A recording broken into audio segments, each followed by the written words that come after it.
os visuais descartados da rainha, a criação dos aliens e como o filme foi feito. Eu sou o Junior Dino e venha comigo descobrir as maiores curiosidades sobre Aliens, o Resgate. Você gosta de curiosidades sobre filmes? Então se inscreva no Dino Show, deixe o seu like para ajudar na divulgação e ative o sininho para você não perder o próximo vídeo.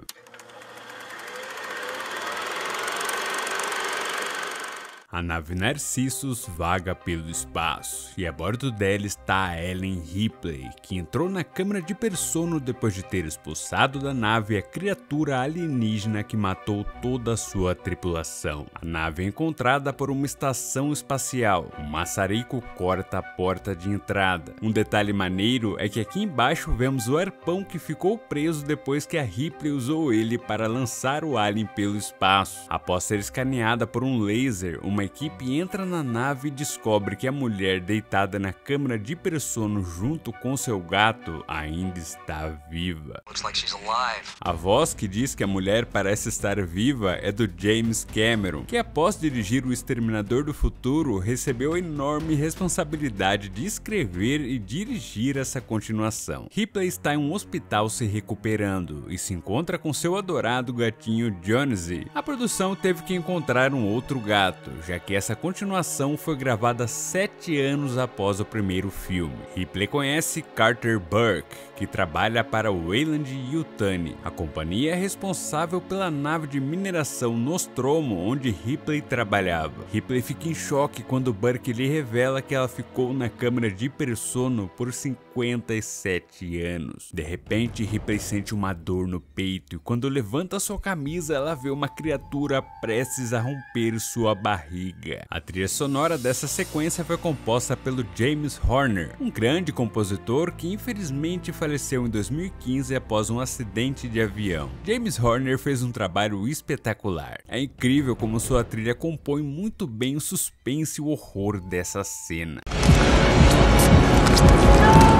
Na verdade, Ripley estava tendo um pesadelo, muito provavelmente causado pela lembrança terrível de ver a criatura alienígena estourando o peito de Kane. Esse filme tem uma versão do diretor com 17 minutos de cenas não exibidas no cinema. James Cameron considera essa a versão definitiva do filme. Na versão do diretor, Ripley se encontra com Burke em um jardim artificial onde ele lhe conta que sua filha Amanda Ripley faleceu há 2 anos atrás com 66 anos. Na realidade, essa senhora da foto é Elizabeth Inglis, a mãe da Sigourney Weaver. Quando Ripley trabalhava na Nostromo, sua filha tinha 11 anos. Ela prometeu a Amanda voltar para casa a tempo de sua festa de aniversário, mas infelizmente Ripley nunca voltou. Amanda Ripley é a protagonista de Alien Isolation, um jogo canônico na franquia que conta a história de Amanda embarcando em uma jornada para procurar por sua mãe. Ripley é interrogada pelos executivos da Weyland.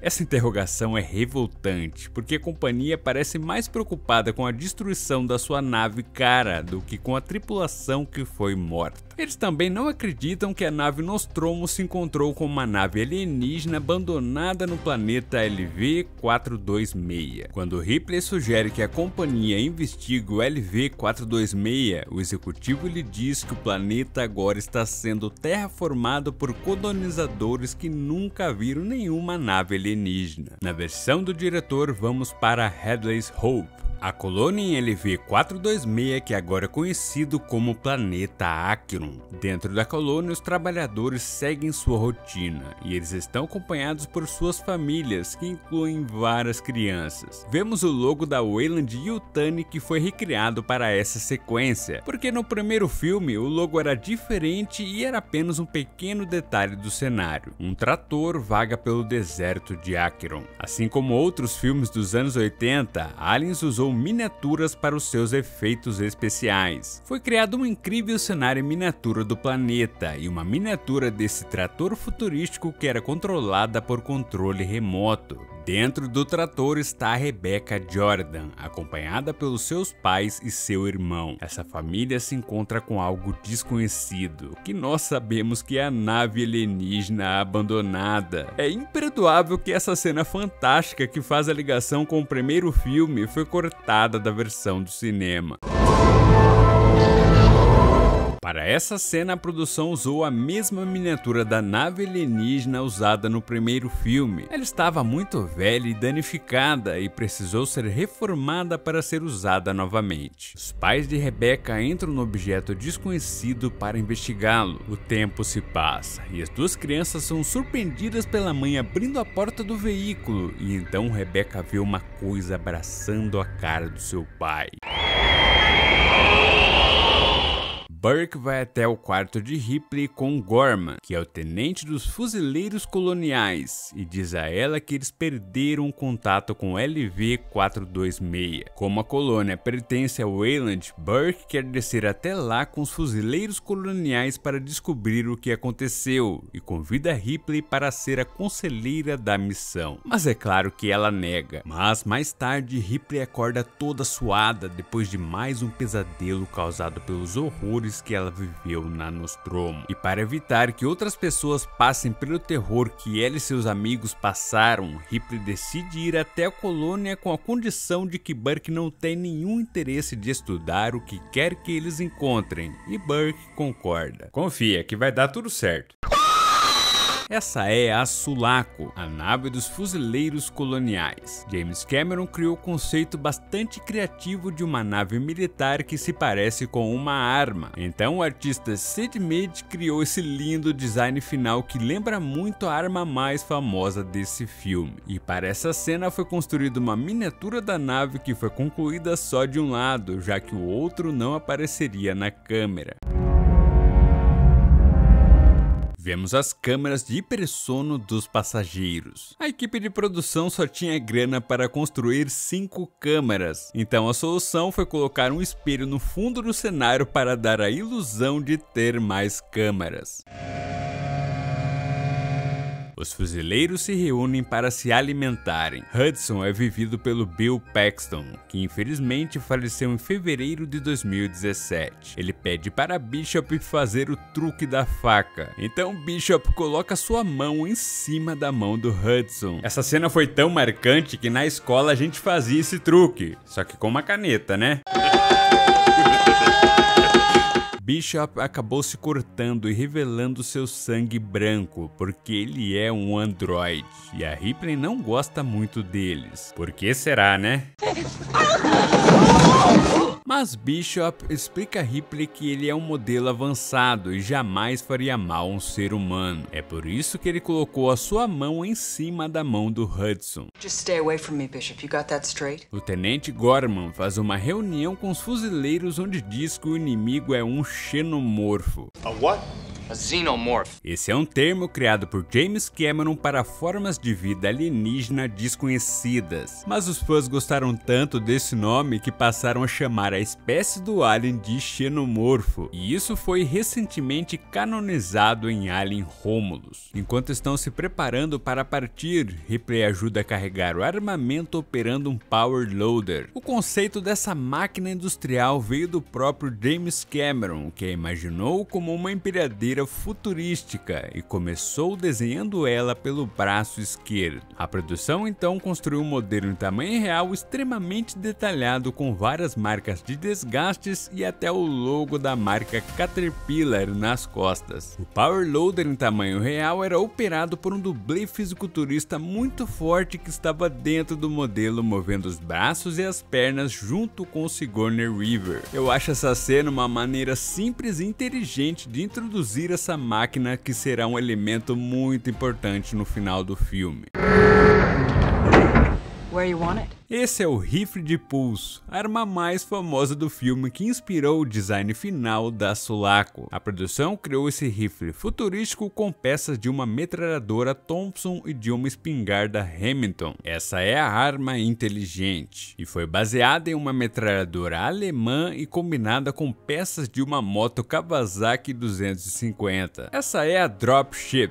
a nave que transportará o armamento até o local da missão. A Guerra do Vietnã teve grande influência nesse filme, e a Dropship foi inspirada no helicóptero Huey, que servia como um transportador de tropas e de armas. Um modelo da nave foi construído em tamanho real usando partes desmembradas de um bombardeiro Vulcan, e esse é o veículo blindado APC, que foi construído pela produção em cima de um rebocador de Boeing 747, que pesava 75 toneladas. Os fuzileiros coloniais colocam seus uniformes, capacetes, armaduras e equipamentos que foram desenhados por Terry English e que são claramente inspirados nos soldados americanos na Guerra do Vietnã. James Cameron pediu ao elenco para personalizar como quiserem suas próprias armaduras para que cada uma delas tivesse a personalidade de seus personagens. Eu gosto muito dessas armaduras. Essa mistura de equipamentos futurísticos com a tecnologia anos 80 dá um toque único aos fuzileiros coloniais. Todos se acomodam no APC que entra a bordo da Dropship.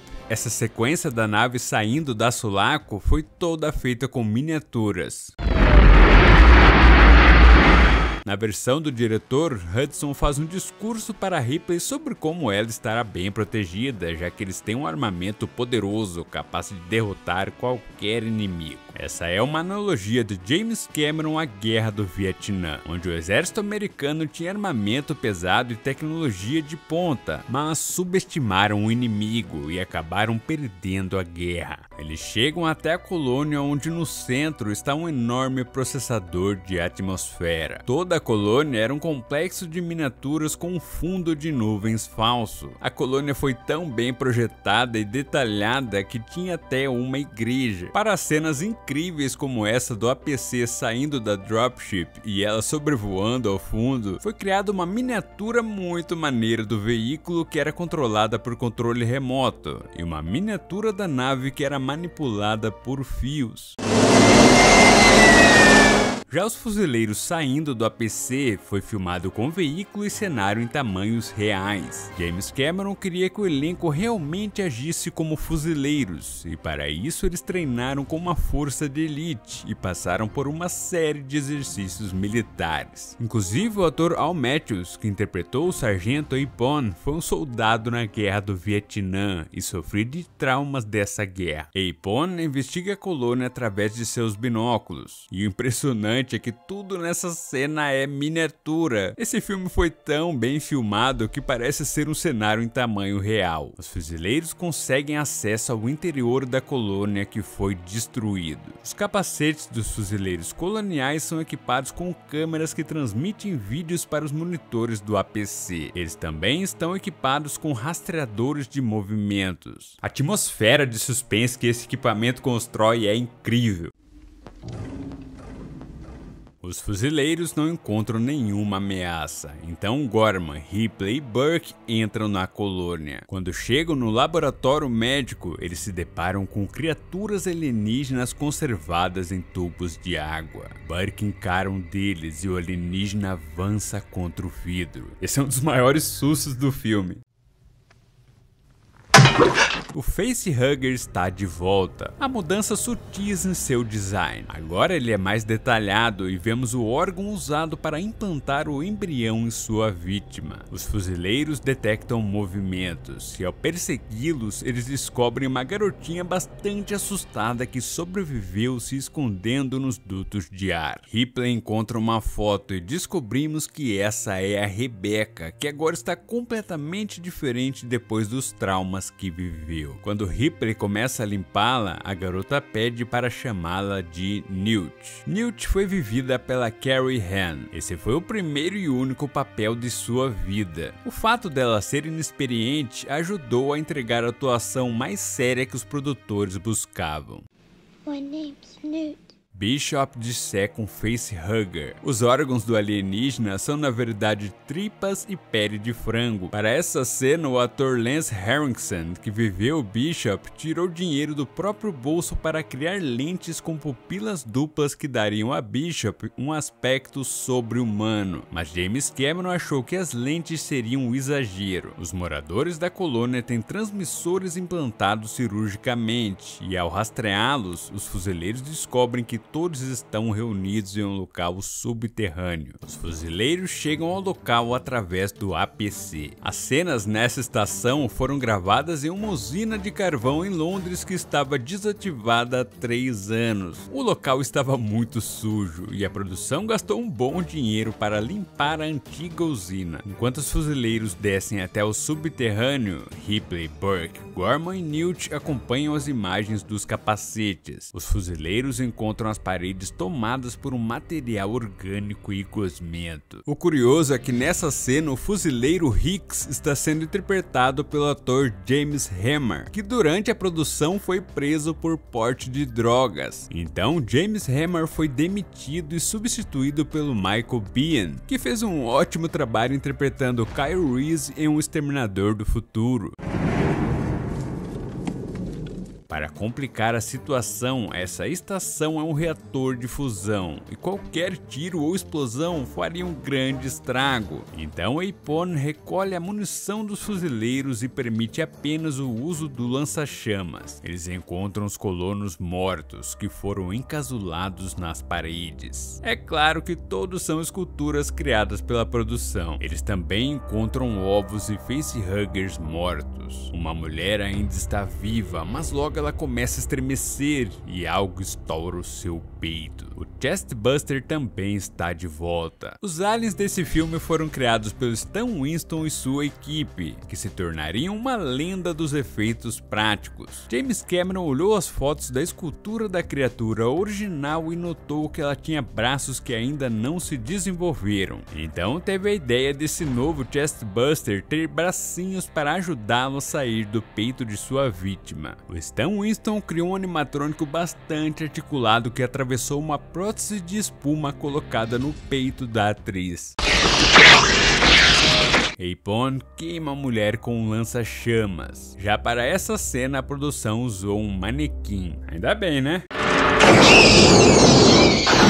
O fogo faz com que os fuzileiros comecem a detectar movimentos múltiplos. Uma fuzileira é atacada e arrastada para cima por um alien. É muito sinistro notar que ela não viu a criatura porque o alienígena estava perfeitamente camuflado com o ambiente. Essa morte surpresa é inspirada na morte do Dallas no primeiro filme. Antes de morrer, a fuzileira disparou o lança-chamas e o fogo incendeia a bolsa que guardava as munições. Aí, meu amigo, é só confusão e gritaria. A fuzileira Vasquez começa a disparar com a arma inteligente, que não foi descarregada. Apone tenta controlar a situação, mas acaba sendo morto por um alien. Então Ripley assume a direção do APC e vai resgatar os fuzileiros. Com o veículo blindado, Ripley abre um buraco na parede. Os fuzileiros continuam atirando e despedaçam alguns alienígenas. Eles conseguem entrar no veículo, mas um alien segura a porta. Então Hicks enfia sua arma na boca do alienígena e diz: "Eat this!" Essa cena é muito boa e foi filmada de forma reversa, com o ator retirando a arma da boca do alien. Ripley dirige o APC. Ela é atacada por um alien que quebra o vidro, mas Ripley o derruba freando o veículo e em seguida passa por cima do alienígena. Hans Ruud Giger não retornou para essa sequência, e os aliens também foram criados pelo Stan Winston, que chamou essa nova versão de alien guerreiro. O crânio do alien original criado por Giger tem cristas que eram escondidas por um domo liso. Inicialmente os artistas recriaram o alien de Giger, mas James Cameron achou as cristas muito mais interessantes e pediu aos artistas para remover o domo e deixá-las à mostra. Outras pequenas pequenas modificações foram feitas no corpo do alien, como 3 dedos nas mãos, apêndices nos cotovelos e pés diferentes. James Cameron queria que os aliens desse filme se movessem com mais personalidade, então foram criados 6 trajes completos que permitiam uma maior mobilidade e eram vestidos por dublês dançarinos e contorcionistas. Já para as cenas que os aliens ficariam em uma pose mais insectoide, os artistas usaram um dos trajes que podia ser manipulado como uma marionete. E para as cenas onde os aliens são atingidos por tiros ou atropelados, os trajes foram vestidos em manequins que mediam 2,5 metros de altura. Ciclohexylamina e ácido acético fazem fumaça quando misturados, e a produção usou esse efeito para simular o sangue ácido do alien. Já o barulho que os aliens fazem quando são atingidos é na verdade sons de babuínos modificados. Eu gostei dessas mudanças no visual. A produção criou algo novo. Não é uma cópia do Alien original, mas eu prefiro o Alien do primeiro filme porque ele é mais ameaçador. Eu entendo que os fuzileiros estão muito mais armados que a tripulação da Nostromo, mas isso acabou deixando os aliens mais parecidos com formigas, e não são tão sombrios e nem tão aterrorizantes como o Alien original. Ripley conseguiu sair da estação com o APC e os fuzileiros sobreviventes, e seu plano é sair do planeta e explodir a colônia com uma bomba nuclear. Hicks assume o comando e chama Dropship para tirá-los do planeta, mas quando a nave está chegando, a piloto nota algo estranho. A porta da cabine se abrindo é assustador. Quando ela olha para trás, dá de cara com um alien que a ataca. E então a nave cai e explode. A queda da nave foi criada com a miniatura sendo manipulada em um trilho de fios transparentes. Já a explosão da miniatura foi filmada separada. Para a cena em que os personagens correm dos destroços da nave, foi usada uma antiga técnica de projeção, onde o fundo do cenário era uma tela que exibia a filmagem da explosão da nave. Os tempos sem computação gráfica eram difíceis. O fato de não conseguirem sair do planeta deixou Hudson apavorado, e seu jeito reclamão tornou ele um dos personagens mais memoráveis do filme. Game over, man. It's game over. Fica a dica aí, se você for em uma missão, nunca mande sua equipe inteira. Deixe alguém na nave principal para o caso da sua pilota ser morta por um alienígena. Sem escolhas, eles voltam para dentro da colônia, e Hicks reúne o armamento que inclui metralhadoras robóticas que eles usam para proteger os corredores. Mas toda a subtrama dessas metralhadoras foi cortada da versão do cinema. Ripley coloca Newt para dormir, e o filme tira um tempo para desenvolver a relação entre as duas. Ripley perdeu grande parte da experiência de ser mãe, e quando ela conhece Newt, que é uma criança órfã que precisa de uma figura materna, rapidamente as duas se conectam. Esse ponto do roteiro é muito bem escrito. Hicks havia dado a Ripley um transmissor de pulso para caso ela se perdesse, e Ripley dá a ele de presente a Newt. Na versão do diretor, Hudson sugere que os aliens agem como um formigueiro, onde eles obedecem uma rainha que é maior, e que é a única que bota os ovos. Ripley descobre que Burke quebrou sua palavra, e quer vender os 2 facehuggers vivos do laboratório para a divisão de armas biológicas. Mas Ripley diz que essas criaturas não passariam pela segurança de quarentena, e ela jamais deixará que esses aliens saiam do planeta. Ripley descobre que assim que ela contou aos executivos sobre a nave alienígena, Burke mandou os colonos investigarem a área onde a nave estava. É difícil acreditar que em 57 anos a Weyland nunca encontrou essa nave, e foi encontrá-la só depois do depoimento da Ripley. O processador de atmosfera foi danificado e irá explodir em 4 horas. O plano agora é usar o transmissor da colônia para chamar remotamente uma segunda dropship que está na Sulaco, e Bishop se oferece para ir até o transmissor se arrastando por um cano extremamente apertado. Para quem tem claustrofobia, essa cena aí é uma beleza. Hicks se preocupa com a segurança de Ripley, então ele apresenta a ela o rifle de pulso e a ensina como usar a arma. Essa é outra cena icônica desse filme. I can handle myself. Enquanto isso, Bishop chegou até o transmissor e conseguiu iniciar remotamente o voo da dropship. Depois de dias vivendo nos dutos de ar, Newt se sente mais confortável dormindo embaixo da cama e Ripley se deita junto com ela. Ripley acorda e vê no chão os 2 tubos dos facehuggers vazios. Uma das criaturas ataca, mas Ripley prensa ela com a cama e as duas correm, mas o laboratório está trancado. Burke vê Ripley acenando para a câmera, mas ele desliga o monitor. Que ódio desse personagem desgraçado! O horror dessa cena é muito bom, porque imagina você estar trancado em um lugar com 2 criaturas mortais que você não consegue ver. Ripley tem a ideia de ativar o sistema de incêndio para chamar a atenção dos fuzileiros. Um dos facehuggers pula em Ripley. Ela consegue se livrar, mas a criatura continua a persegui-la. Para essa cena, um dos artistas do Stan Winston criou um facehugger que possui um mecanismo semelhante ao de um carrinho de fricção, e quando acionado dava a impressão de que a criatura estava correndo. É impressionante como uma tecnologia de brinquedo proporcionou uma das cenas mais aterrorizantes do filme. Já para as cenas que a criatura pula, foi criado um facehugger simples de borracha que era puxado por um fio. E para a cena que o facehugger tenta abraçar o rosto de Ripley, foi criado um animatrônico todo articulado que era controlado por cabos e manipulado por 9 pessoas. Enquanto Newt grita, o outro facehugger se levanta atrás dela. Essa é outra cena que a música complementou muito bem a atmosfera de horror.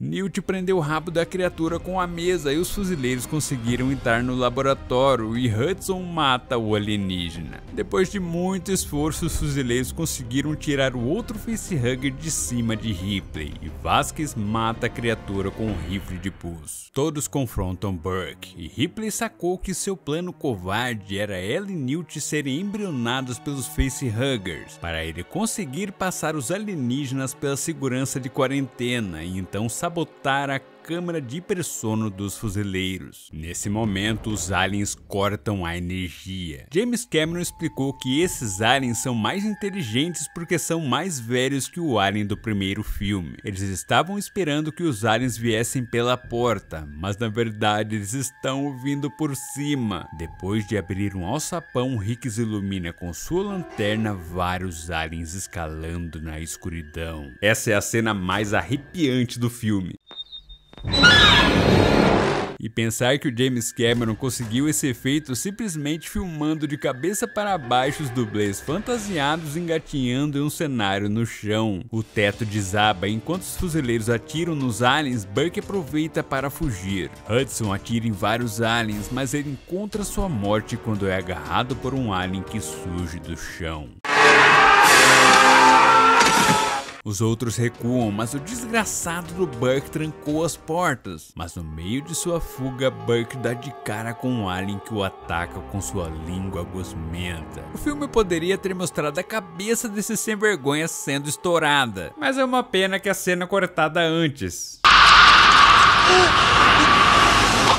Newt dá a ideia deles fugirem pelos dutos de ar. No caminho, Vasquez é atacada por um alien, mas ela mata o alienígena a queima-roupa. Nessa cena, a produtora Gail Ann Hurd, que na época era esposa do James Cameron, serviu de dublê para Vasquez, porque ela era a única mulher da produção que sabia atirar com uma pistola. Vasquez é ferida na perna pelo sangue do alienígena e Gorman volta para ajudá-la, mas os dois são encurralados pelos aliens e decidem se explodir com uma granada. É uma morte comovente. Enquanto Ripley, Hicks e Newt fogem, a garota acaba caindo em um duto e se separa dos dois. Mas para a sorte de Newt, ela está usando o transmissor e Hicks consegue rastreá-la. Newt foi parar no esgoto e Hicks precisa cortar a grade do chão para tirá-la dali. Mas um alien se levanta atrás de Newt e Ripley ouve os gritos da garota. Essa é outra cena arrepiante. Com certeza é uma das minhas favoritas do filme. Ripley fica desesperada ao ver que Newt sumiu, e quando entra com Hicks em um elevador, os dois são atacados por um alien. O fuzileiro mata a criatura, mas seu peito e rosto são atingidos pelo sangue ácido do alienígena. Quando saem da colônia, os dois se encontram com Bishop, que controla a dropship para finalmente pousar no planeta, mas eles ainda não irão embora.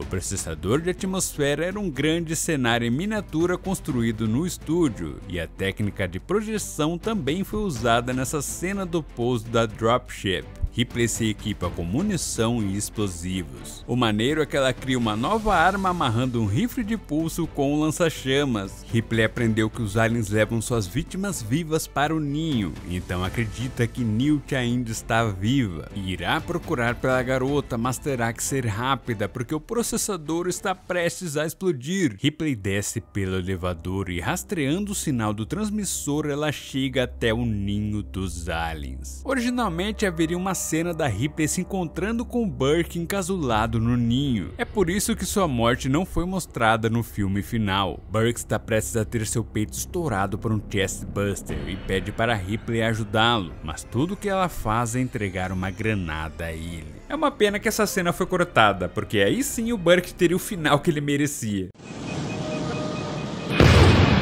Ripley encontra o transmissor no chão e perde suas esperanças. Mas Newt ainda está viva e grita quando vê um facehugger saindo do ovo. Ripley segue os gritos e chega a tempo de matar o facehugger e alguns aliens que estavam no caminho, e então ela liberta Newt do casulo. O processador começa a explodir e, ao procurar na saída, Ripley acaba indo parar no meio de centenas de ovos que estão sendo botados por uma imensa rainha. Quem diria que o Hudson estaria certo?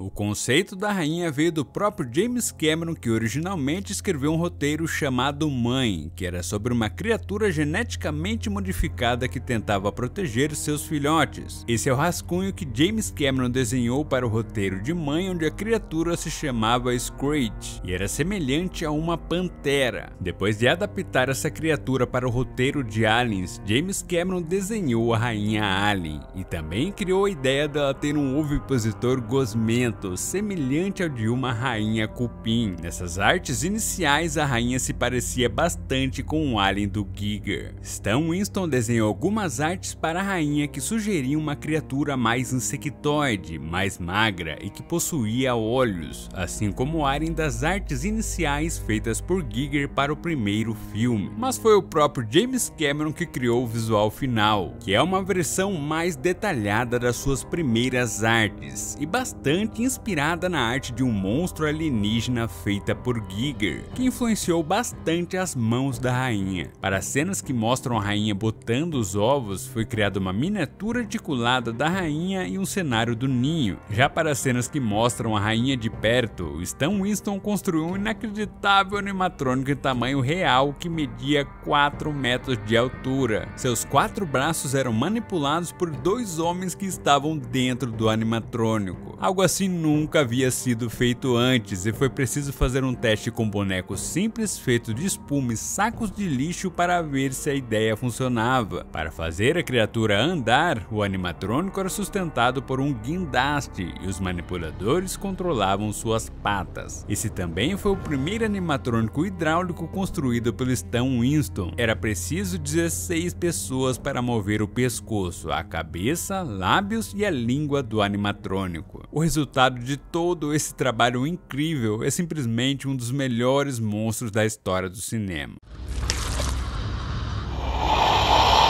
Ripley é cercada por aliens, então ela ameaça os ovos com lança-chamas e a rainha entende o perigo e pede para os alienígenas se afastarem. O legal dessa cena é que são 2 mães tentando proteger seus filhos. Mas Ripley incendeia os ovos e usa suas armas para destruir o ninho. Essa cena é espetacular, porque você vê que Ripley está botando para fora todo o seu ódio pelos aliens. Na vida real, Sigourney Weaver é contra o uso de armas. As gravações dessa cena foram desconfortáveis para ela, mas mesmo assim, Sigourney entregou uma atuação tão incrível que ela foi indicada ao Oscar de melhor atriz. É sensacional como James Cameron transformou a Ripley do primeiro filme em uma heroína de ação nessa sequência. Ripley foge com Newt no colo. Para não forçar as costas de Sigourney, a produção criou uma boneca da Newt para ela carregar, que foi feita a partir de moldes tirados da Carrie Ann. Furiosa, a rainha se liberta do seu ovipositor e persegue o invasor que destruiu seu ninho. Ripley entra no elevador e a rainha vê o elevador vazio ao lado. É uma forma simples e eficaz de mostrar que ela compreendeu como o elevador funciona.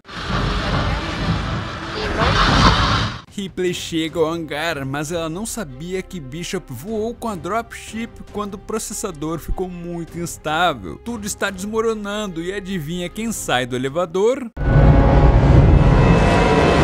Mas bem nessa hora, a dropship surge atrás de Ripley. Revendo o filme, eu dei um grito de tão empolgado que eu fiquei.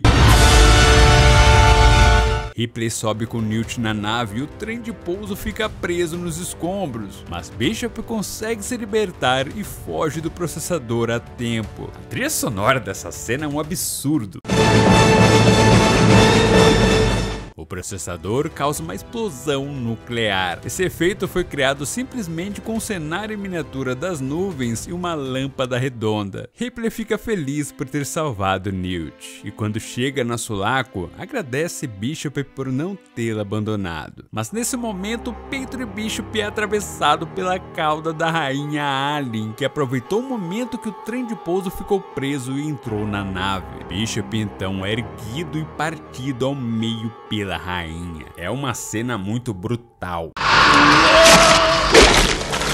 A criação dessa sequência envolveu vários passos. Uma réplica da cauda da rainha foi colada no peito do Lance Henriksen, que então foi puxada por um fio transparente. O líquido que Bishop cospe é uma mistura de leite e iogurte que azedou e deixou o ator com intoxicação alimentar. Para a cena em que Bishop foi partido ao meio, a produção usou um boneco que se dividia em dois. E quando o dorso de Bishop cai no chão, foi utilizado outro boneco. E foram gravadas várias cenas do boneco sendo arremessado até ele cair de uma forma perfeita. A rainha sai da nave e persegue Ripley. Ela entra por uma porta e se tranca. Enquanto isso, Newt se esconde no subterrâneo enquanto a rainha retira as grades para tentar alcançar a garota. Nesse momento, o portão se levanta e Ripley está controlando o Power Loader. Essa é simplesmente uma das melhores cenas da história do cinema.